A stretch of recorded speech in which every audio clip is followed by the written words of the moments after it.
تازہ ترین ویڈیوز کے لیے چینل کو سبسکرائب کر کے بیل آئیکن اور آل نوٹیفیکیشن پر کلک کریں تاکہ آپ کو ملے ہر اپڈیٹ سب سے پہلے۔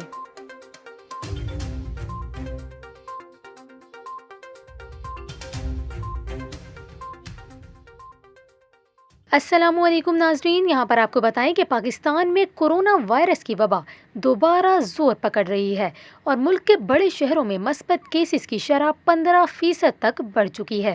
حکومت کی جانب سے وبا کو روکنے کے لیے اسمارٹ لاک ڈاؤنز لگائے جا رہے ہیں اور ٹیسٹ، تشخیص اور قرنطینہ کی حکمت عملی کو اپناتے ہوئے شہریوں کو ماسک پہننے پر زور دیا جا رہا ہے۔ صوبہ سندھ کے تعلیمی اداروں میں کورونا کا پھیلاؤ تیز ہو گیا ہے۔ گزشتہ 2 ماہ کے عرصے میں عالمی وبا کے 1317 کورونا کیسز سامنے آ گئے ہیں۔ صوبے کے تعلیمی اداروں میں یومیہ 22.3% کورونا کے مریض سامنے آئے ہیں، جن میں سے تعلیمی اداروں میں مثبت کیسز کی شرح 1% رہی ہے۔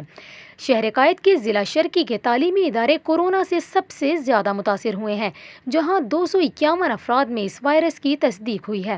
اس کے ساتھ ساتھ کراچی کے ضلع وسطی میں 208، کورنگی کے علاقے میں 127، ضلع جنوبی میں 40 اور ضلع غربی میں 29 اور ملیر میں 25 کیسز کی تصدیق ہوئی ہے۔ دوسری طرف کورونا وائرس کا پھیلاؤ روکنے کے لیے کراچی سمیت سندھ کے کئی اضلاع میں ڈپٹی کمشنرز نے ماسک کے لازمی استعمال اور سماجی فاصلے کو برقرار رکھنے کے لیے احکامات جاری کر دیے ہیں۔ حکم نامے میں کہا گیا ہے کہ ماسک استعمال نہ کرنے پر جرمانہ ہوگا اور گرفتار بھی کیا جا سکتا ہے۔